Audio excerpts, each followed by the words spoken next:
ಇದೆಲ್ಲ ಜಗತ್ತು ಏನು ಕಣ್ಣಿಗೆ ಕಾಣಿಸ್ತದಲ್ಲ, ಇದು ಎಲ್ಲ ರಚನೆ ಮಾಡಿದವರು ಯಾರು?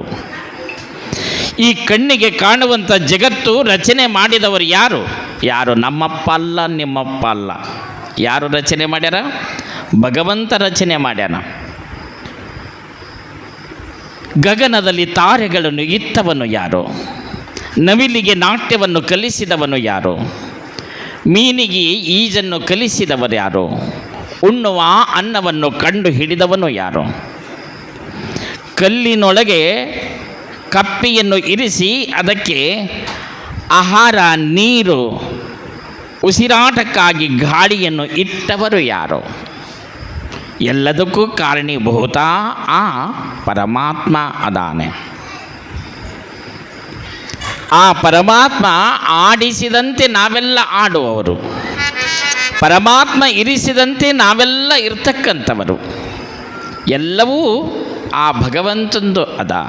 ಆ ಭಗವಂತನ ಆಟ, ಭಗವಂತನ ನೋಟ ಬಲು ವಿಚಿತ್ರ ಅದ. ಆತನ ಆಟ, ಆತನ ನೋಟ ಯಾರಿಗೂ ಬರೋದಿಲ್ಲ. ಈ ಭೂಮಿ, ಈ ಆಕಾಶ, ಈ ಗಾಳಿ, ಈ ಬೆಳಕು ಎಲ್ಲವನ್ನು ಕೊಟ್ಟವನು ಯಾರು? ಪಂಚಮಹಾಭೂತವನ್ನು ಕರುಣಿಸಿದವನು ಆ ಭಗವಂತ ಅಲ್ಲೇನು? ನದಿಗಳನ್ನು ಹರಿಯುವಂತೆ ಮಾಡಿದವನು ಯಾರು? ಭಗವಂತ. ನಿಜವಾಗಿ ಅನ್ನ, ಚಿನ್ನ ಎಲ್ಲವನ್ನು ಕರುಣಿಸಿದವನು ಭಗವಂತ. ಮಾನವರು ಹುಟ್ಟುಕಿನ ಮುಂಚೆನೇ ಭಗವಂತ ಈ ಜಗತ್ತು ಸೃಷ್ಟಿ ಮಾಡಿ ಇಟ್ಟಿದ್ದಾನೆ. ಎಲ್ಲ ಜೀವರಾಶಿಗಳಿಗೆ ಏನು ಬೇಕು ಅದು ಎಲ್ಲ ಸವಲತ್ತು ಕೊಟ್ಟು ಕಳಿಸಿದ್ದಾನೆ. ಪಶು ಪಕ್ಷಿ ಪ್ರಾಣಿಗಳು ಅಡವಿಯಲ್ಲಿ ಓಡಾಡ್ತವೆ. ಅವಕ್ಕೆಲ್ಲ ನಿತ್ಯ ಆಹಾರ ನಾವು ನೀವು ಒಯ್ದು ಕೊಡ್ತೀವೇನು?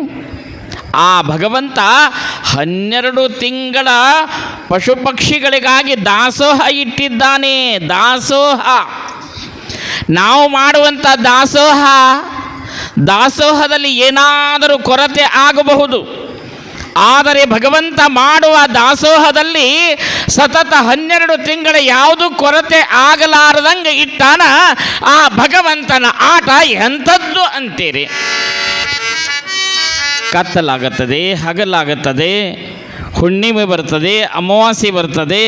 ಇವನ್ನೆಲ್ಲ ಮಾಡಿ ಇಟ್ಟವರು ಯಾರು? ಆ ಭಗವಂತ ಅಲ್ಲೇನು?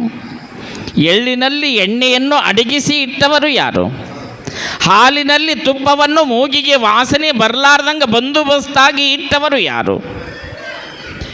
ಕಿತ್ತಾಳೆ ಹಣ್ಣಿನಲ್ಲಿ ಮಾಧುರ್ಯವನ್ನು ತುಂಬಿ ಇಟ್ಟವರು ಯಾರು? ಅದಕ್ಕೆ ಹೇಳ್ತಾರೆ ಜ್ಞಾನಿಗಳು, ತಿಲ್ ಮೇ ತೈಲ್ ಹೈ ಮಗರ್ ಹಾತ್ ಕೋ ಲಗತಾ ನಹಿ, ತಿಲ್ ಮೇ ತೈಲ್ ಹೈ ಮಗರ್ ಹಾತ್ ಕೋ ಲಗತಾ ನಹಿ, दूध में घी है मगर आंखों को दिखता नहीं, अंग में अंगार है मगर जलता नहीं, अंग में आत्मलिंग है पूजा करता नहीं. ಎಳ್ಳಿನಲ್ಲಿ ಎಣ್ಣೆ ಇದೆ ಆದರೆ ಕೈಗೆ ಸಿಗಲ್ಲ. ಹಾಲಿನಲ್ಲಿ ತುಪ್ಪ ಅದ ಇಲ್ರಿ? ಹಾಲಿನೊಳಗೆ ತುಪ್ಪ ಅದ, ಆದ್ರೆ ತುಪ್ಪದ ವಾಸನೆ ಬರಲಾರ್ದಂಗೆ ಬಂದೋಬಸ್ತಾಗಿ ಇಟ್ಟಾನ. ಹಾಲು ಚೆನ್ನಾಗಿ ಕಾಯಿಸಿ ಆರಿಸಿ ಹೆಪ್ಪಾಕಿ ಕಡಿದಾಗ ಒತ್ತಟ್ಟಿಗೆ ಮಜ್ಜಿಗೆ, ಒತ್ತಟ್ಟಿಗೆ ಬೆಣ್ಣೆ, ಆ ಬೆಣ್ಣೆ ಚೆನ್ನಾಗಿ ಕಾಯಿಸಿದಾಗ ಘಮಘಮಿಸುವಂಥ ತುಪ್ಪ ಹೊರಗೆ ಬರ್ತದೆ. ಎಷ್ಟು ಚೆನ್ನಾಗಿ ಬಂದೋಬಸ್ತಾಗಿಟ್ಟಾನೆ ಪರಮಾತ್ಮ. ನಿಜವಾಗಿ ಪುಣ್ಯಾತ್ಮರೇ, ನಿಮ್ಮೆಲ್ಲರ ದೇಹದೊಳಗೆ ಆತ್ಮ ಪರಮಾತ್ಮನನ್ನು ಇರಿಸಿದ್ದಾನೆ. ಯಾರ ಕಣ್ಣಿಗೆ ಕಾಣಲಾರದಂಗ ಭಗವಂತ ಒಂದರಲ್ಲಿ ಒಂದು, ಮತ್ತೊಂದರಲ್ಲಿ ಇನ್ನೊಂದು ಬೆರೆಸಿರುವಂಥ ಭೇದಕ್ಕೆ ನಾವೆಲ್ಲ ಬೆರಗಾಗುತ್ತೀವಿ. ಇದೆಲ್ಲ ಭಿಕ್ಷೆ ದಾನ ರೂಪವಾಗಿ ಕೊಡುಗೆಯಾಗಿ ಕೊಟ್ಟಿದ್ದಾನೆ ಭಗವಂತ. ಇಳಿ ನಿಮ್ಮ ದಾನ, ಬೆಳೆ ನಿಮ್ಮ ದಾನ, ಸುಳಿದು ಸೂಸುವ ಗಾಳಿ ಅದು ನಿಮ್ಮ ದಾನ. ನಿಮ್ಮ ದಾನವನ್ನುಂಡು ಅನ್ಯರನ್ನು ಹೊಗಳುವ ಕುನ್ನಿಗಳ ನೇನೆಂಬೆ ರಾಮನಾಥ. ಜೇಡರ ದಾಸಿಮಯ್ಯನವರು ಸುಂದರವಾಗಿ ಹೇಳಿಕೊಂಡು ಬಂದಿದ್ದಾರೆ. ಇದೆಲ್ಲ ಆ ಭಗವಂತ ಕೊಟ್ಟ ಭಿಕ್ಷೆ, ಇದೊಂದು ಗಿಫ್ಟ್, ಕಾಣಿಕೆ. ನೀವೆಲ್ಲ ಯಾರ್ದನ ಮನೆ ಫಂಕ್ಷನ್ಗೆ ಹೋದಾಗ ನೀವು ನಿಮ್ಮ ಮನೆ ಫಂಕ್ಷನ್ ಇದ್ದಾಗ ಯಾರಿಗಾನ ಬಂದವರಿಗೆಲ್ಲ ಅತಿಥಿಗಳಿಗೆ ಗಿಫ್ಟ್ ಅಂತ ಕಾಣಿಕೆ ಕೊಟ್ಟು ಕಳಿಸ್ತೀರಿ ನೋಡ್ರಿ. ಏನನ್ನ ಮದುವೆ ಮಾಡಿದ್ರೆ, ಮನೆಯಲ್ಲಿ ಏನೋ ಒಂದು ಫಂಕ್ಷನ್ ಮಾಡಿದ್ರೆ ಬಂದವರಿಗೆ ಹಂಗೆ ಕಳ್ಸೋಕ್ಕೆ ಬರಲ್ಲ ಅಂಥೇಳಿ ಒಂದು ಸ್ಟೀಲಿನ ಪ್ಲೇಟು, ಗ್ಲಾಸು, ಏನೇನೋ ಗಿಫ್ಟ್ ಕೊಟ್ಟು ಕಳಿಸ್ತೀರಿ ನೀವು, ನಮ್ಮದೊಂದು ಕಾಣಿಕೆ ಇರಲಿ ಅಂಥೇಳಿ. ಕೊಟ್ಟಿರುವಂಥ ಕಾಣಿಕೆ ಅದನ್ನು ತೆಗೆದುಕೊಂಡವರು ಚೆನ್ನಾಗಿ ಬಂದೋಬಸ್ತಾಗಿ ಏನಾದರೂ ಶೋಕೇಸ್ನಾಗ ಇಡುವಂಥವು ಇದ್ರೆ ಶೋಕೇಸ್ನಾಗ ಇಡಬೇಕು. ಮತ್ತು ಕಾಣಿಕೆ ಕೊಟ್ಟವರಿಗೆ ಗೌರವ ಸಲ್ಲಿಸಬೇಕಲ್ಲ, ಅದನ್ನು ಚೆನ್ನಾಗಿ ಭದ್ರವಾಗಿ ಇಟ್ಟರೆ ಅವರು ಮತ್ತೊಮ್ಮೆ ನಮ್ಮ ಮನೆಗೆ ಬಂದು ನೋಡಿದ್ರೆ, ಏನ್ರಿ ನಿಮಗೆ ಕಾಣಿಕೆ ಕೊಟ್ಟಿದ್ದು ಎಷ್ಟು ಚಂದ ಇಟ್ಟಿರಲ್ಲ ಶೋಕೇಸ್ನ್ಯಾಗ, ಭಾಳ ಖುಷಿ ಅನ್ನಿಸ್ತು ಅಂತ ಅವ್ರಿಗೆ ಖುಷಿ ಆಗಬೇಕು ಕೊಟ್ಟವರಿಗೆ. ಅಕಸ್ಮಾತ್ ಅವರು ಕಾಣಿಕೆ ಕೊಟ್ಟಿದ್ದು ನೀವು ಏನನ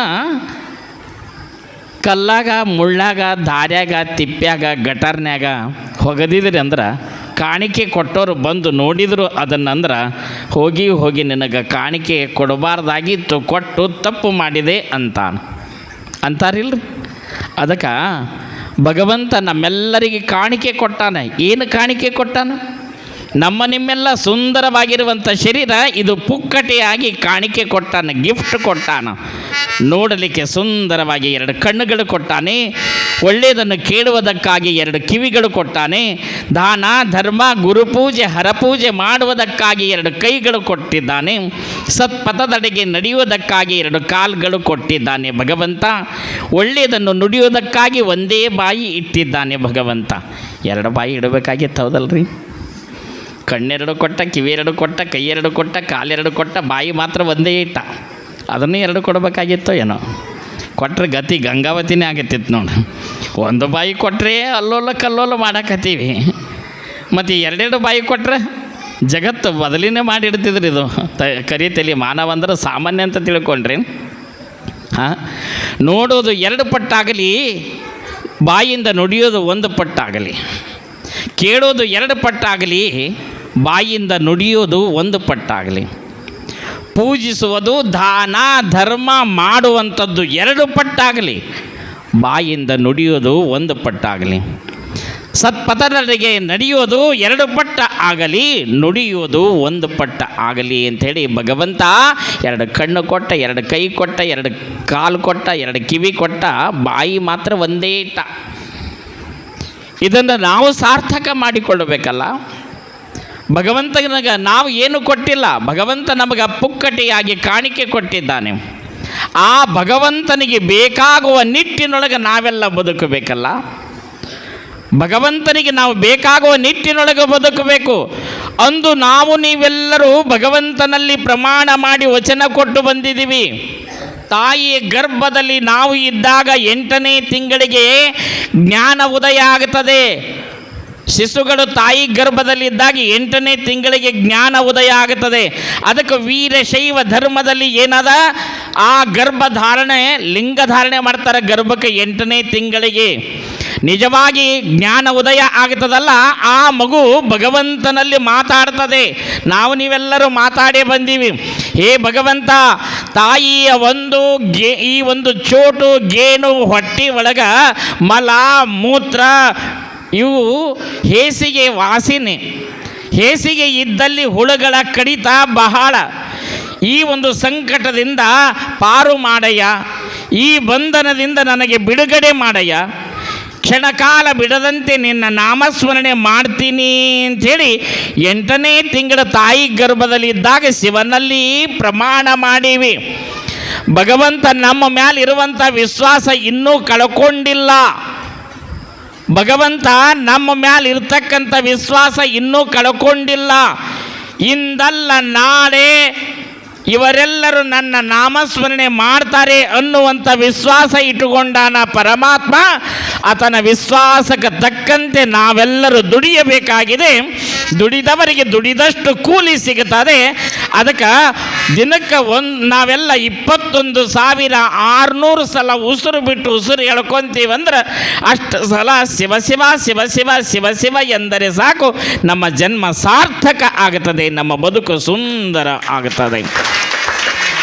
ಅದಕ್ಕೆ ಗುಡ್ಡಾಪುರದ ದಾನೇಶ್ವರಿ ಮಹಾತಾಯಿಯ ಒಂದು ಪುರಾಣದಲ್ಲಿ ವಿಷಯ ಏನು ನಡೀತದೆ ಇವತ್ತಿನ ದಿವಸ ಅಂತ ಕೇಳಿದ್ರೆ, ಈ ರಾಮಣ್ಣ ಬ್ಯಾಟಿಯವರು ಈ ಒಂದು ರಚಿಸಿರುವಂಥ ದೇವಿ ದಾನೇಶ್ವರಿ ಮಹಾತಾಯಿಯ ಪುರಾಣ. ಕೈಲಾಸ ಶಿವನ ವಡ್ಡೋಲಗದಲ್ಲಿ ಶಿವನು ಕುಂತಿರ್ತಾನೆ. ಕೈಲಾಸ ಅಂದರೆ ಶಿವನ ವಡ್ಡೋಲಗ. ಆ ಶಿವನ ವಡ್ಡೋಲಗದಲ್ಲಿ ಶಿವನು ಕುಂತಿರ್ತಾನೆ. ಎಡಗಡೆ ಗಿರಿಜಾ ಮಾತೆ ಪಾರ್ವತಿ ಕುಳಿತಿರ್ತಾಳೆ. ಆ ಒಂದು ಪಾರ್ವತಿ ತೊಡೆ ಮೇಲೆ ಗಣೇಶ ಕುಂತಿರ್ತಾನೆ. ಪಕ್ಕದಲ್ಲಿ ಮಗ ಷಣ್ಮುಖನು ನಿಂತುಕೊಂಡಿರ್ತಾನೆ. ಆ ಒಂದು ಶಿವನ ವಾಹನ ನಂದಿ, ಪಾರ್ವತಿ ವಾಹನ ಸಿಂಹ. ಆ ಒಂದು ಕಡೆ ದೇವಾನುದೇವತೆಗಳ ಸಮೂಹ, ಇನ್ನೊಂದು ಕಡೆ ಋಷಿ ಮುನಿಗಳ ಸಮೂಹ. ಇಲ್ಲಿ ಹಂಗೆ ಕುಂತೀರಿ ನೋಡ್ರಿ, ಹಂಗೆ ಶಿವನ ವಡ್ಡೋಲಗ. ಇದೂ ಒಂದು ಶಿವನ ವಡ್ಡೋಲಗನೇ. ಅದಕ್ಕೆ ಪುರಾಣದಲ್ಲಿ ಬಸವಣ್ಣನವರಂತ ನಂದಿ ಇರಲಿ ಅಂಥೇಳಿ ಬಸವಣ್ಣನ ಕೂಡಿಸಿರ್ತಾರೆ. ಇದೊಂದು ಶಿವನ ಸಭೆ. ಹಂಗೆ ಶಿವನ ವಡ್ಡೋಲಗದಲ್ಲಿ ಒಂದು ಕಡೆ ದೇವಾನುದೇವತೆಗಳ ಸಮೂಹ, ಇನ್ನೊಂದು ಕಡೆ ಋಷಿ ಮುನಿಗಳ ಸಮೂಹ. ಆ ಒಂದು 3 ಕಾಲಿನ ಭೃಂಗಿ ನಾಟ್ಯ ಮಾಡುತ್ತಿರ್ತಾನೆ. ನಂದಿ ಮದ್ದಲೆಯನ್ನು ಬಾರಿಸ್ತಿರ್ತಾನೆ. ಶಿವನ ಈ ಒಂದು ಧ್ಯಾನದೊಳಗೆ ಆನಂದಮಯವಾಗಿ ಶಿವಾನಂದದಲ್ಲಿ ತಲ್ಲೀನರಾಗಿರುತ್ತಾರೆ. ಆ ಒಂದು ಮದ್ದಲೆ ಬಾರಿಸಿದಂತೆ ಭೃಂಗಿ ನಾಟ್ಯ ಮಾಡ್ತಾನೆ. ಬಹು ಸುಂದರವಾಗಿ ನಾಟ್ಯ ಮಾಡ್ತಾನೆ. ಶಿವನ ವಡ್ಡೋಲಗದಲ್ಲಿ ಎಲ್ಲರೂ ಆನಂದವಾಗಿ ಇರುತ್ತಿರುವಂಥ ಸಂದರ್ಭದಲ್ಲಿ 3 ಲೋಕ ಸಂಚಾರಿ ಆಗಿರುವಂಥ ನಾರದ ಮಹಾಮುನಿಗಳು ಬರುತ್ತಾರೆ. ನಾರಾಯಣ ನಾರಾಯಣ ನಾರಾಯಣ ಚಿಟಿಕೆಯನ್ನು ಹಾಕುತ್ತಾ ಆತನಲ್ಲಿ ಒಂದು ಏಕ್ತಾರಿ ಕಾಯಿ ಇರ್ತದೆ ನೋಡ್ರಿ. ಆ ಒಂದು ನಾದವನ್ನು ಮಾಡುತ್ತಾ ನಾರಾಯಣ ನಾರಾಯಣ ನಾರಾಯಣ ಎನ್ನುತ್ತಾ ಶಿವನ ವಡ್ಡೋಲಗಕ್ಕೆ ಬರುತ್ತಾನೆ. ಶಿವನಿಗೆ ನಮಸ್ಕಾರ ಮಾಡ್ತಾನೆ. ಆ ಪಾರ್ವತಿ ದೇವಿಗೆ ಸ್ವಲ್ಪ ಕೋಪ ಉಂಟಾಗುತ್ತದೆ. ಹೇ ನಾರದ ಮಹಾಮುನಿಗಳೇ, ನಮ್ಮ ಇರುವರಿಗೂ ನೀವು ನಮಸ್ಕಾರ ಮಾಡಬೇಕಾಗಿತ್ತು. ಆದರೆ ಶಿವನಿಗಷ್ಟೇ ನಮಸ್ಕಾರ ಮಾಡಿದೆ, ನನ್ನನ್ನು ಬಿಟ್ಟು ಅಂದಾಗ ಶಿವ ಅಂತಾನೆ, ಏನೇ ಪಾರ್ವತಿ, ನೀನು ಬೇರೆ ನಾನು ಬೇರೇನು? ನನಗೆ ನಮಸ್ಕಾರ ಮಾಡಿದರೆ ಅದು ನಿನಗೂ ನಮಸ್ಕಾರ ಮಾಡಿದಂಗ. ಯಾವಾಗ ಇಂಥ ಸಭೆ ಒಳಗೆ ನೀನು ಇಂಥ ಮಾತುಗಳನ್ನು ಆಡಿದಿ ಅಂದ್ರೆ ನೀನು ಭೂಲೋಕದಲ್ಲಿ ಮತ್ತೊಮ್ಮೆ ಅವತಾರ ತೊಟ್ಟು ಬಾ. ಪಾರ್ವತಿ ದೇವಿ ಅಂತಾಳೆ, ಹೇ ಭಗವಂತ, ಹೇ ಗಂಗಾಧರ, ನಿಮ್ಮೆಲ್ಲರನ್ನು ತೊರೆದು ನಿನ್ನನ್ನು ತೊರೆದು ನಾನು ಭೂಲೋಕದಲ್ಲಿ ಸಾಮಾನ್ಯ ಮನುಷ್ಯರ ಜೊತೆಗೆ ಬದುಕಲೆ? ಹೌದು ಪಾರ್ವತಿ ದೇವಿ, ನೀನು ಭೂಲೋಕಕ್ಕೆ ಹೋಗಿ ಭೂಲೋಕದಲ್ಲಿ ಅವತಾರ ಎತ್ತಿ ಮತ್ತೆ ನಿನ್ನ ಮದುವೆ ಭೂಲೋಕದಲ್ಲಿ ಆಗಲಿ. ಹಾಗಾದರೆ ನಾನು ಎಲ್ಲಿ ಹುಟ್ಟಬೇಕು ಅಂದಾಗ ಈ ಒಂದು ಶ್ರೇಷ್ಠವಾಗಿರುವಂಥ ಭಾರತ ದೇಶ, ಕನ್ನಡ ನಾಡು ಹೀಗೆಲ್ಲ ಬರುತ್ತದೆ. ಕನ್ನಡ ನಾಡಿನಲ್ಲಿ ಹೀಗೆ ಒಂದು ಚಿಕ್ಕದಾಗಿರುವಂಥ ಹಳ್ಳಿ ಬರುತ್ತದೆ ಅಂತ ಎಲ್ಲವನ್ನು ಹೇಳಿಕೊಂಡು ಬರ್ತಾನೆ. ಅಂಥ ಒಂದು ಶಿವನ ಅಪ್ಪಣೆಯನ್ನು ಪಡೆದು ಪಾರ್ವತಿ ಈ ಒಂದು ಕೈಲಾಸ ವಡ್ಡೋಲಗವನ್ನು ಬಿಟ್ಟು ಅನೇಕ ಗುಡ್ಡ ಗವಿ ಗಂಹಾರವನ್ನು ದಾಟುತ್ತಾ ಸಮುದ್ರ ಹಳ್ಳ ಕೊಳ್ಳ ದಾಟುತ್ತಾ ಈ ಒಂದು ಬರುತ್ತಾ ಎಲ್ಲ 56 ದೇಶಗಳನ್ನು ದಾಟುತ್ತಾ ಭಾರತ ದೇಶಕ್ಕೆ ಬರುವಂಥವಳಾಗಿದ್ದಾಳೆ. 56 ದೇಶಗಳಲ್ಲಿ ಶ್ರೇಷ್ಠವಾಗಿರುವಂತಹ ದೇಶ ಅದು ಭಾರತ ದೇಶ. ಎಲ್ಲ ದೇಶಗಳಲ್ಲಿ ಸುಂದರವಾಗಿರುವಂತಹ ಶ್ರೇಷ್ಠವಾದ ದೇಶ ಯಾವುದು? ಭಾರತ. ಭಾರತ 3 ಅಕ್ಷರ. ಭಾರತ ಅಂತ ಯಾಕೆ ಬಂತು ಅಂತ ಕೇಳಿದ್ರೆ, ನಮ್ಮ ದೇಶಕ್ಕ ಯಾವ ದೇಶದಲ್ಲಿ ಯಸ್ಮಿನ್ ದೇಶೇ ಜ್ಞಾನ ವರ್ಧತೆ ಸ ಏವ ಭಾರತ, ಯಾವ ದೇಶದಲ್ಲಿ ಜ್ಞಾನ ಹೆಚ್ಚಿಗೆ ಇರ್ತದೋ ಆ ದೇಶಕ್ಕೆ ಭಾರತ ಅಂತೇಳಿ ಕರ್ಕೊಂಡು ಬಂದಿದ್ದಾರೆ. ಇಂಥ ಒಂದು ಶ್ರೇಷ್ಠವಾಗಿರುವಂಥ ಭಾರತ ದೇಶ, ಇಲ್ಲಿ ಅನೇಕರು ಆಗಿ ಹೋಗಿದ್ದಾರೆ. ಈ ಒಂದು ಅನೇಕ ಮಂದಿ ಜ್ಞಾನಿಗಳು ಸಂತರು ಆಗಿ ಹೋಗಿದ್ದಾರೆ. ಭಾರತ ದೇಶ ಬಹಳ ಶ್ರೇಷ್ಠ, ಆಧ್ಯಾತ್ಮದಿಂದ ಕೂಡಿರುವಂತಹ ದೇಶ. ಇಲ್ಲಿ ನಾವೆಲ್ಲರೂ ಭಾವೈಕ್ಯತೆಯಿಂದ ಬದುಕುವಂತಹ ದೇಶ. ಅಷ್ಟೇ ಏಕೆ, ಈ ಭಾರತದಲ್ಲಿ ಅತಿ ಹೆಚ್ಚು ಭೂಮಿ ಉಳ್ಳಂಥ ದೇಶ ಯಾವುದು ಅಂತ ಕೇಳಿದ್ರೆ ಅದು ನಮ್ಮ ಭಾರತ ದೇಶ. ಅತಿ ಹೆಚ್ಚು ಒಕ್ಕಲಿಗರನ್ನು ಕೊಟ್ಟಂಥ ದೇಶ ಯಾವುದು ಅಂತ ಕೇಳಿದ್ರೆ ಅದು ಭಾರತ ದೇಶ. ಅತಿ ಹೆಚ್ಚು ವಿಜ್ಞಾನಿಗಳನ್ನು ಕೊಟ್ಟಿರುವಂಥ ದೇಶ ಅದು ನಮ್ಮ ಭಾರತ ದೇಶ. ಅಷ್ಟೇ ಏಕೆ, 33 ಕೋಟಿ ದೇವತೆಗಳು ವಾಸವಾಗಿರುವಂಥ ಗೋಮಾತೆಯನ್ನು ಪೂಜಿಸುವಂಥ ದೇಶ ಯಾವುದು? ಅದು ನಮ್ಮ ಭಾರತ ದೇಶ. ಸಪ್ತ ಸ್ವರಗಳ ನಿನಾದವನ್ನು ನುಡಿಸುವಂಥ ಏಕಮೇವ ದೇಶ ಅದು ಭಾರತ ಭಾರತ ಭಾರತ. ಇಂಥ ಭಾರತ ದೇಶಕ್ಕೆ ಬೇರೆ ದೇಶದವರಿಗೆ ಇದು ದೇವರ ಮನಿ ಇದ್ದಂಗವ. ಬೇರೆ ದೇಶದವರಿಗೆ ನಮ್ಮ ಭಾರತ ದೇಶ ಅಂದ್ರೆ ದೇವರ ಕೋಣೆ ಇದ್ದಂಗ. ನೀವೆಲ್ಲ ದೊಡ್ಡ ದೊಡ್ಡ ಅಗರ್ಭ ಶ್ರೀಮಂತರು ನೋಡಿರ್ಬೇಕಲ್ಲ, ಆ ದೊಡ್ಡ ದೊಡ್ಡ ಶ್ರೀಮಂತರು ಮನೆಯೊಳಗೆ ಕಾಲನ್ನು ಹಾಕ್ಕೊಂಡು ಅಡ್ಡಾಡ್ತಾರೆ. ಹಾಲಿನೊಳಗೆ, ಅಡಿಗೆ ಮನ್ಯಾಗ, ಡಬಲ್ ಬೆಡ್ರೂಮ್ನಾಗ ಕಾಲಾಗ ಹಾಕ್ಕೊಂಡು ಅಡ್ಡಾಡ್ತಾರಿಲ್ಲ. ಆದರೆ ಎಂಥ ಶ್ರೀಮಂತರು ಕಾಲನ್ನು ಹಾಕ್ಕೊಂಡು ಅಡ್ಡಾಡಿದ್ರು ದೇವರ ಮನೆಯೊಳಗೆ ಕಾಲನ್ನು ಹಾಕ್ಕೊಂಡು ಹೋಗಂಗಿಲ್ಲ. ಯಾಕೆ? ಅದು ಪವಿತ್ರವಾಗಿರುವಂಥ ದೇವರ ಮನೆ ಅನ್ನುವಂಥ ಭಾವನೆ ನಮ್ಮಲ್ಲಿ ಹೆಂಗದಲ್ಲ, ಹಂಗೆ ಬೇರೆ ದೇಶದವರಿಗೆ ಭಾರತ ದೇಶ ಅಂದ್ರೆ ಇದು ಪವಿತ್ರವಾಗಿರುವಂಥ ದೇವರ ಮನೆ ಅಂತ ತಿಳ್ಕೊಂಡಿರುತ್ತಾರೆ. ಅದಕ್ಕೆ ನಮ್ಮ ದೇಶಕ್ಕೆ ಬರಬೇಕಾದ್ರೆ ಕಾಲನ್ನು ಬಿಚ್ಚಿ ಭೂಮಿ ತಾಯಿಗೆ ನಮಸ್ಕಾರ ಮಾಡಿ ನಮ್ಮ ದೇಶದೊಳಗೆ ಪ್ರವೇಶ ಆಗ್ತಾರೆ ಬೇರೆ ದೇಶದವರು. ಒಂದು ನಮ್ಮ ದೇಶ ಇದು ದೇವ ಮಂದಿರ. ಇಂಥ ಶ್ರೇಷ್ಠವಾಗಿರುವಂಥ ಭಾರತ ದೇಶದಲ್ಲಿ ಬರುವಂಥದ್ದು ನಾಡು ಅದು ಕನ್ನಡ ನಾಡು. ಕನ್ನಡ ಕನ್ನಡ ಕನ್ನಡ ಕನ್ನಡವೆಂದರೆ ಮೈಮನ ತಕ ತಕ ಕುಣಿಯುವುದು, ಕನ್ನಡಾಂಬೆಯ ಸ್ಫೂರ್ತಿ ಮನದಲ್ಲಿ ಉಕ್ಕಿ ಹರಿಯುವುದು. ಅಂಥ ಒಂದು ಕನ್ನಡ ನಮ್ಮ ನಾಡು. ಮಹಾರಾಷ್ಟ್ರ, ಆಂಧ್ರ, ಕರ್ನಾಟಕ ಇವೆಲ್ಲ ಒಂದಕ್ಕೊಂದು ಈ ಒಂದು ಅವಿನಾಭಾವ ಸಂಬಂಧ ಉಳ್ಳಂಥವು, ಸಹೋದರರಂತೆ.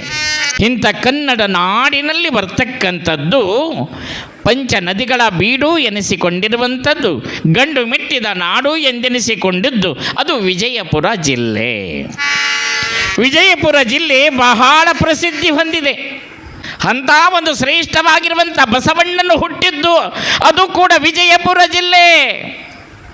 ಅಂಥ ಒಂದು ವಿಜಯಪುರ ಜಿಲ್ಲೆಯಲ್ಲಿ ಬರ್ತಕ್ಕಂಥದ್ದು, ಈ ಗಡಿಭಾಗದಲ್ಲಿ ಬರ್ತಕ್ಕಂಥದ್ದು ಯಾವುದು ಅಂತ ಕೇಳಿದ್ರೆ ಈ ಇಂಡಿ ಎಂಬ ಪ್ರಾಂತದಲ್ಲಿ ಬರುವಂಥದ್ದು ಚಿಕ್ಕದಾಗಿರುವಂಥ ಚೊಕ್ಕದಾಗಿರುವಂಥದ್ದು ಅದುವೇ ಉಮರಾಣಿ. ಊರಿನ ಹೆಸರು ಹೇಗದ ನೋಡಿ, ಉಮರಾಣಿ.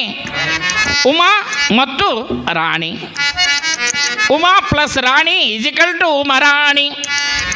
ಉಮಾ ಅಂದರೆ ಶಿವ, ರಾಣಿ ಅಂದರೆ ಪಾರ್ವತಿ. ಶಿವ ಪಾರ್ವತಿಯರ ಹೆಸರು ಇದ್ದುದೇ ಉಮರಾಣಿ. ಆ ಉಮರಾಣಿಯಲ್ಲಿ ಎಲ್ಲ ಜಾತಿಯ ಧರ್ಮದ ಜನತೆ ಇತ್ತು. ಎಲ್ಲರ ಮನಸ್ಸು ಸಹೋದರರಂತೆ ಎಲ್ಲರೂ ಬಾಳಿ ಬದುಕುವಂಥವರೂ ಆಗಿದ್ದರು. ಅಂಥದರಲ್ಲಿ ಪಂಚಾಳರ ಒಂದು ಮನೆತನ. ಪಂಚಾಳರು ಯಾರಿಗಂತಾರ? 5 ಮಂದಿ ಉಳ್ಳವರಿಗೆ ಪಂಚಾಳರು. ಬಡಿಗೇರು, ಕಂಬಾರು, ಅಕ್ಕಸಾಲಿಗರು, ಶಿಲ್ಪಿಗಾರು, ಕಾರ್ಯಗಾರು. ಈ 5 ಮಂದಿಗೆ ಪಂಚಾಳರು ಅಂತ ಕರೀತಾರ. ಬಡಿಗರು ಎಲ್ಲ ಜಾತಿ ಕಟ್ಟಿಗೆ ಮುಟ್ಟಿರ್ತಾರೆ, ಕಂಬಾರು ಕಬ್ಬಣ ಮುಟ್ಟಿರ್ತಾರೆ, ಅಕ್ಕಸಾಲಿಗರು ಬೆಳ್ಳಿ ಬಂಗಾರ ಮುಟ್ಟಿರ್ತಾರೆ, ಕಾರ್ಯಗಾರರು ಘಂಟಿ ಮಾಡ್ತಾರಲ್ಲ ಅದನ್ನು ವಸ್ತು ಧಾತು ಮುಟ್ಟಿರ್ತಾರೆ, ಶಿಲ್ಪಿಗಾರರು ಕಲ್ಲನ್ನು ಮುಟ್ಟಿರ್ತಾರೆ. ಅವರು ಮುಟ್ಟದೇ ಇರತಕ್ಕಂಥದ್ದು ಯಾವುದು ವಸ್ತುನೇ ಇಲ್ಲ. ಆಂಧ್ರ ಪ್ರದೇಶದಲ್ಲಿ ವೀರ ಬ್ರಹ್ಮಂಗಾರು ಅಂಥೇಳಿ ಬಸವಣ್ಣ ಇದ್ದ ಹಾಗೆ ಮಹಾಜ್ಞಾನಿ, ತ್ರಿಕಾಲಜ್ಞಾನಿ, ಮುಂದಿನ ಭವಿಷ್ಯವನ್ನು ಬರೆದಿತ್ತಂತ ಅಂಥ ಒಂದು ವೀರ ಬ್ರಹ್ಮಂಗಾರು ಬ್ರಹ್ಮದೇವನನ್ನು ಕುರಿತು ತಪಸ್ಸು ಮಾಡ್ತಾನೆ 12 ವರ್ಷ. ಅವನ ಭಕ್ತಿಗೆ ಮೆಚ್ಚಿ ಬ್ರಹ್ಮದೇವ ಪ್ರತ್ಯಕ್ಷನಾಗಿ ತಥಾಸ್ತು, ಯಾವ ವರವು ಬೇಕು ಬೇಡಿಕೋ ಅಂದಾಗ ಆ ವೀರ ಬ್ರಹ್ಮಂಗಾರು ಅಂತಾನೆ. ಅವನು ಪಂಚಾಳ ಕುಲದಲ್ಲಿ ಹುಟ್ಟಿದವ ವೀರ ಬ್ರಹ್ಮಂಗಾರು. ಹೇ ಬ್ರಹ್ಮದೇವ, ನೀನು ವರ ಕೊಡೋದಾದರೆ ಪಂಚಾಳರು ಮುಟ್ಟದೆ ಇರತಕ್ಕಂಥ ವಸ್ತು ನನಗೆ ಕೊಡು ಅಂತಾನೆ. ಬ್ರಹ್ಮದೇವನು ಒಂದು ನಿಮಿಷ ವಿಚಾರ ಮಾಡಿದ. ಪಂಚಾಳರು ಮುಟ್ಟದೆ ಇರತಕ್ಕಂಥ ವಸ್ತು ಯಾವುದಪ್ಪ? ಬಡಿಗೆರು ಎಲ್ಲ ಜಾತಿ ಕಟ್ಟಿಗೆ ಮುಟ್ಟಿರ್ತಾರೆ, ಕಂಬಾರು ಕಬ್ಬಿಣ ಮುಟ್ಟಿರ್ತಾರೆ, ಈ ಅಕ್ಕಸಾಲಿಗರು ಬೆಳ್ಳಿ ಬಂಗಾರ ಮುಟ್ಟಿರ್ತಾರೆ, ಕಾರ್ಯಗಾರರು ಕಂಚು ಹಿತ್ತಾಳಿ ಮುಟ್ಟಿರ್ತಾರೆ, ಶಿಲ್ಪಿಗಾರರು ಕಲ್ಲು ಮುಟ್ಟಿರ್ತಾರೆ. ಮುಟ್ಟದೆ ಇರತಕ್ಕಂಥ ವಸ್ತು ಯಾವುದು ಅಂತೇಳಿ ಒಂದು ಕ್ಷಣ ವಿಚಾರ ಮಾಡಿದ. ಕಾಳಿಕಾದೇವಿ ಅಂತರ್ಥಳಾಗಿ ಕುಳಿತುಕೊಂಡಿದಳು. ಕಾಳಮ್ಮ ಆಕಾಶಕ್ಕೂ ಮುಟ್ಟದೆ ಭೂಮಿಗೂ ಮುಟ್ಟದೆ ಅಂತರ್ಥಳಾಗಿ ಕುಳಿತುಕೊಂಡಿದ್ದಳು. ಆ ಕಾಳಮ್ಮನನ್ನು ತೆಗೆದುಕೊಂಡು ವೀರಬ್ರಹ್ಮಂಗಾರು ಉಡಿ ಹೊಡ್ಡು ಅಂತೇಳಿ ಉಡಿ ಒಳಗೆ ಹಾಕಿಬಿಟ್ಟ. ಆ ಒಂದು ವೀರಬ್ರಹ್ಮಂಗಾರು ಕಾಳಿಕಾದೇವಿನ ನೋಡಿದ ಮ್ಯಾಗ ಇದೆಂತ ಕರ್ಮ ಮಾಡಿದೆ ಅಯ್ಯ ಅಂದ. ಕಾಳಮ್ಮನ ಹಾಕಿಬಿಟ್ಟಿಯಲ್ಲ ಉಡಿಯೊಳಗೆ, ಇದೆಂತ ಕರ್ಮ ಅಂದಾಗಲೇ ಅವರಿಗೆ ಬಂತು ವಿಶ್ವಕರ್ಮ ಅಂತ ಹೆಸರು. ಅಂತ ಒಂದು ವಿಶ್ವಕರ್ಮದಲ್ಲಿ ಹುಟ್ಟಿರುವಂತ ಅನಂತರಾಯ ಶಿರಸಮ್ಮರು ಸತಿಪತಿಗಳು ಒಂದಾದ ಭಕ್ತಿ ಹಿತವಾಗಿಪ್ಪದು ಶಿವಂಗೆ. ಸತಿಪತಿಗಳು ಒಂದೇ ಆಗದೆ ಇದ್ದಾಗ ಅಮೃತದೋಳ್ ವಿಷ ಬೆರೆಸಿದಂತೆ ಕಾಣ ರಾಮನಾಥ.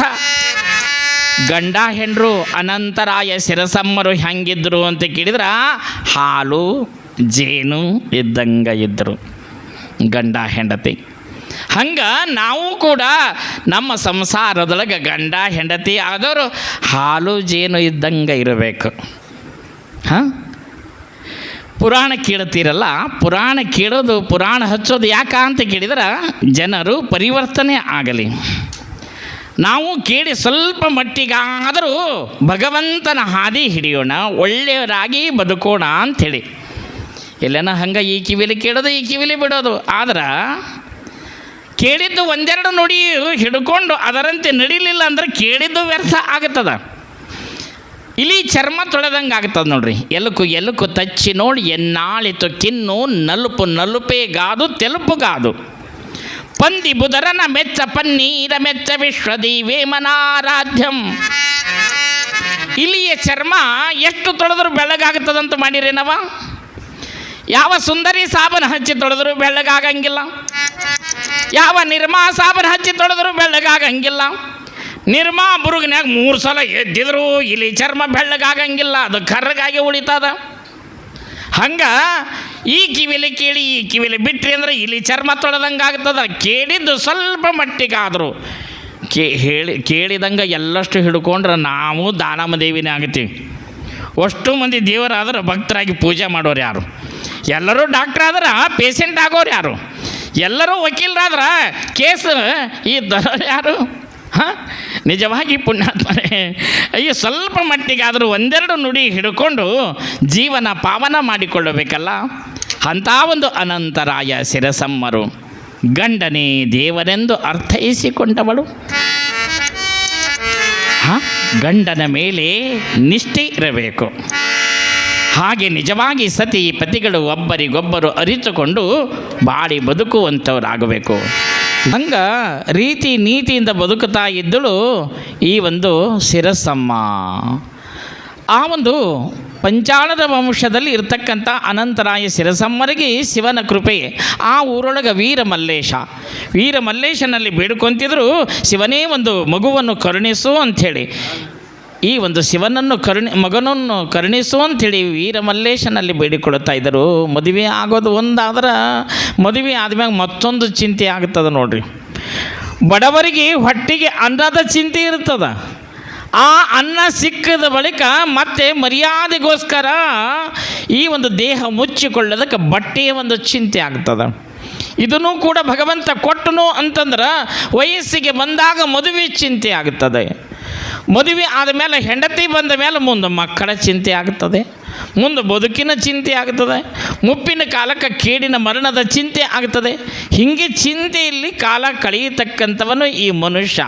ನಿಜ ಶರಣ ಅಂಬಿಗರ ಚೌಡಯ್ಯನವರು ಹೇಳಿದಾರಲ್ಲ, ಬಡತನಕ್ಕೆ ಉಂಬುವ ಚಿಂತೆ, ಉಂಡರೆ ಉಡಲಾರದ ಚಿಂತೆ, ಉಡಲಾದರೆ ಹೆಂಡಿರ ಚಿಂತೆ, ಹೆಂಡಿರಾದರೆ ಮಕ್ಕಳ ಚಿಂತೆ, ಮಕ್ಕಳಾದರೆ ಬದುಕಿನ ಚಿಂತೆ, ಬದುಕಾದರೆ ಕೇಡಿನ ಚಿಂತೆ, ಕೇಡಾದರೆ ಮರಣದ ಚಿಂತೆ, ಇಂತಿ ಹಲವು ಚಿಂತೆ ಸಂಸಾರಸ್ಥರಿಗೆ ಎಲ್ಲರಿಗೆ ಚಿಂತೆಗಳು ಅದಾವು. ಯಾರಿಗೆ ಚಿಂತೆ ಇಲ್ಲ ಅಂತೀರಿ? ಕೈ ಎತ್ತಿ ಹೇಳ್ರಿ ನೋಡೋಣ. ಹೋಗೋ ಕಾಲಕ್ಕೆ ಕಲರ್ ಟಿ ವಿ ಕೊಡಿಸಿ ಹೋಗ್ತೀನಿ. ಎಲ್ಲರಿಗೆ ಚಿಂತೆ ಅದಾವೆ. ಯಾರಿಗೆ ಹೇಳ್ಕೊಳ್ಳೋಂಥ ಚಿಂತೆ ಅದಾವು, ಯಾರಿಗೆ ಹೇಳಿಕೊಳ್ಳಾರ್ದಂಥ ಚಿಂತೆಗಳು ಅದಾವು. ನಿಜವಾಗಿ ಪುಣ್ಯಾತ್ಮರೇ, ಇಲ್ಲಿ ಇವರಿಗೆ ಮಕ್ಕಳ ಚಿಂತೆಯಾಗಿತ್ತು. ವೀರ ಮಲ್ಲೇಶನಲ್ಲಿ ಕೇಳ್ತಾಳೆ ತಾಯಿ, ಅಯ್ಯ ಈ ಒಂದು ಮಗುವನ್ನು ಕರುಣಿಸು, ಗಂಡಾಗಲಿ ಹೆಣ್ಣಾಗಲಿ ನನಗೆ ಬಂಜಿ ಅಂತ ಕರೀತಾ ಇದ್ದಾರೆ. ಬಂಜಿ ಎಂಬ ಸೊಲ್ಲು ಹೊರಲಾರೆ ದೇವ, ಬಂಜಿ ಎಂಬ ಸೊಲ್ಲು ಹೊರಲಾರೆ. ಬಾಲಕರ ಇಲ್ಲದ ಈ ಬಾಲಿಯಾತರ ಜನ್ಮ, ಬಾಡಿಗೆ ಎತ್ತು ದುಡಿದಂಗ ದೇವ, ಬಾಳಿಲಿಯ ಹಾಸುಂಡು ಬೀಸಿ ಹೊಗೆದಂಗ. ಬಂಜಿ ನಿನಗೆ ಜೋಡೆರಡು ಕಾಯಿ ಹೊಡಿವೇನೋ, ನನಗೆ ಬಂಜಿ ಎಂಬ ಸೊಲ್ಲು ಬಿಡಿಸಯ್ಯ. ಬಂಜಿ ಎಂಬ ಶಬ್ದ ಹೊರಲಾರೆ. ಬಾಲಕರ ಇಲ್ಲದ ಈ ಬಾಲಿ ಯಾತರ ಜನ್ಮ, ಬಾಡಿಗೆ ಎತ್ತು ದುಡಿದಂಗ ದೇವ. ಊಟಕ್ಕೆ ಬಾಡಿಯಲ್ಲಿ ಬಹಳ ಚಂದ ಅಂತೇಳಿ ತೋಟಕ್ಕೆ ಹೋಗಿ ಬಾಡಿಯಲ್ಲಿ ತರ್ತಾರೆ. ಒಂದು ಕಟ್ಟು ಚೆನ್ನಾಗಿ ತೊಳೆದು, ಕಟ್ಟು ಮಾಡಿ ತೊಳೆದು ದೇವರ ಮನೆ, ದೇವರ ಗೂಟದ ಮ್ಯಾಲ, ದೇವರಕ್ಕಿಂತಲೂ ಎತ್ತರದ ಗೂಟದ ಮ್ಯಾಗ ಒಯ್ದಿಡ್ತಾರ ಊಟದ ಬಾಡಿಯಲ್ಲಿ ಅಂತೇಳಿ. ಊಟ ಮುಗಿದೊಡನೆ ಅದೇ ಬಾಡಿಯಲ್ಲೇ ತಿಪ್ಪ್ಯಾಗ, ಕಲ್ಲಾಗ, ಮುಳ್ಳಾಗ, ಗಟರ್ನ್ಯಾಗ ಹೋಗಿತಾರೆ. ಹಂಗೆ ಮಕ್ಕಳಿಲ್ಲ ಅಂದ್ರೆ ನನ್ನ ಬದುಕು ಬಾಳಿ ಎಲಿಯಂತೆ ಆಗ್ತದೆ ದೇವ.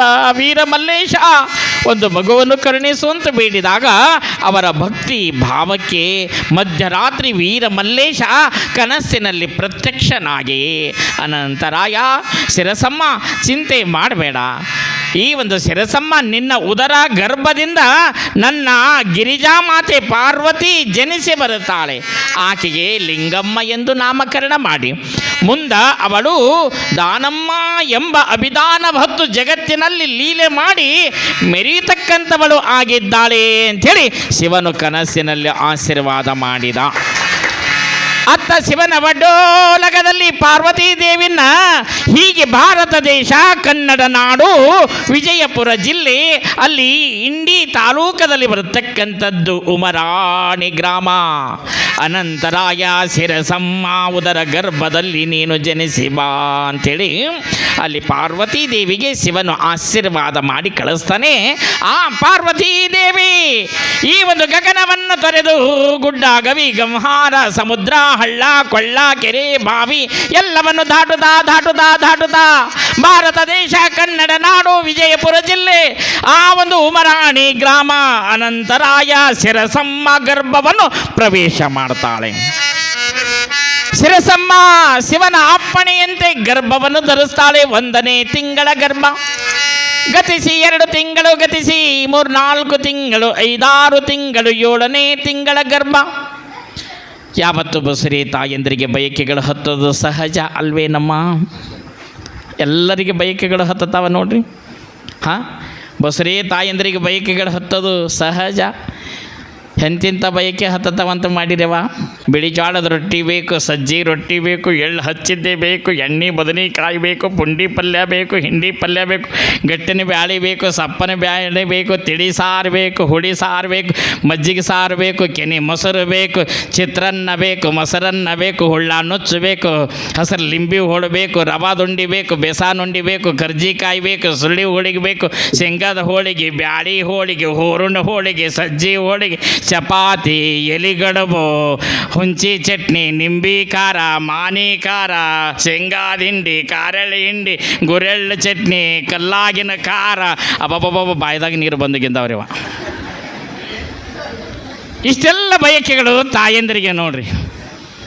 ನನಗೂ ಒಂದು ಮನಸ್ಸಿನಾಗ ಒಮ್ಮೆಮ್ಮೆ ವಿಚಾರ ಹೊಳಿತದ, ಯಾರ ಮುಂದೆ ಹೇಳಾರ್ದಂಥ ವಿಚಾರ ಬರ್ತದ. ಅದನ್ನು ನಿಮಗೆ ಹೇಳ್ತೀನಿ ಮೈಕಿನಾಗ, ಯಾರ ಮುಂದೆ ಹೇಳಾರ್ದಂಥ ಮಾತು. ಇಷ್ಟೆಲ್ಲ ಹೆಣ್ಮಕ್ಕಳಿಗೆ ಅದಾವಲ್ಲ, ಬಸರಿ ತಾಯಂದ್ರಿಗೆ ಇಷ್ಟೆಲ್ಲ ಬಯಕೆಗಳು ಹತ್ತತಾವಲ್ಲ. ಹಣಿ ಮೇಲೆ ಕುಂಕುಮನ ಹೆಣ್ಮಕ್ಕಳಿಗೆ, ಕೊರಳಗೆ ತಾಳಿ ಹೆಣ್ಮಕ್ಕಳಿಗೆ, ಕೈಯಲ್ಲಿ ಬಳೆಯ ಹೆಣ್ಮಕ್ಕಳಿಗೆ, ಕಾಲಲ್ಲಿ ಸುತ್ತಂಗಿರ ಹೆಣ್ಮಕ್ಕಳಿಗೆ. ಹಾಂ, ಯಾಕ್ರಿ ಮಹಾರಾಜ ನಿಮಗೂ ಬೇಕಾಗ್ಯದನಂತ ಅಂದಿಗಿಂದಿರಿ? ಅಲ್ಲ ರೀ, ಎಲ್ಲವೂ ಹೆಣ್ಮಕ್ಕಳ ಪಾಲಿಗೆ. ನಮ್ಮ ಗಂಡ್ಮಕ್ಕಳ ಪಾಲಿಗೆ ಯಾವ ಹಬ್ಬ ಬಿಟ್ಟಿರಿ ಹೇಳ್ರಿ? ನಾಗರಮಾಸಿ ನಿಮ್ಮದೇ, ದಸರಾ ನಿಮ್ಮದೇ, ದೀಪಾವಳಿ ನಿಮ್ಮದೇ, ಎಳ್ಳಮಾಸಿ ನಿಮ್ಮದೇ, ಎಲ್ಲ ಹಬ್ಬ ಹರಿದಿನಗಳು ಎಲ್ಲವೂ ನಿಮ್ಮವೇ. ಗಂಡ್ಮಕ್ಕಳ ಪಾಲಿಗೆ ಯಾವುದು ಬಿಟ್ಟಿರವ? ಒಂದೇ ಒಂದು ಹುಣ್ಣಿ ಬಿಟ್ಟಿರಿ, ಅದು ಹೋಳಿ ಹುಣ್ಣಿ ಹೊಯ್ಕೊಂತ ಹೋಗು. ಹಾಂ, ನಿಜವಾಗಿ ಪುಣ್ಯಾತ್ಮರೇ, ನೀವೆಲ್ಲ ಸುಮಂಗಲಿಯರನ್ನ ತಾಯಂದ್ರೆ ಮುಂದೆ ತಂದವ್ರು ಯಾರು? ಬಸವಣ್ಣ. ನಿಜವಾಗಿ ಪುಣ್ಯಾತ್ಮರೇ, ನೀವೆಲ್ಲ ಧನ್ಯರು. ಹೆಣ್ಮಕ್ಕಳನ್ನು ಎಲ್ಲಿ ಆರಾಧನೆ ಪೂಜೆ ನಡೀತದೆ, ಯತ್ರ ನಾರೇಸು ಪೂಜ್ಯತೆ ತತ್ರ ರಮಂತೆ ದೇವತಾ. ಎಲ್ಲಿ ನಾರಿಯರನ್ನು ಗೌರವಿಸುವಂಥದ್ದು ಆಗ್ತದ, ಅಲ್ಲಿ ದೇವಾನು ದೇವತೆಗಳನ್ನು ಗೌರವಿಸಿದಂತೆ ಆಗ್ತದೆ. ಹಿಂಗ ಈ ಒಂದು ಶಿರಸಮ್ಮ ತಾಯಿ 7 ತಿಂಗಳು ಗತಿಸಿ 8 ತಿಂಗಳು 9 ತಿಂಗಳು ನವಮಾಸ 9 ದಿನಗಳ ಆದಮೇಲೆ ಒಂದು ಹೆಣ್ಣು ಕೂಸಿಗೆ ತಾಯಾಗಿ ಬಾಳ್ತಾಳೆ.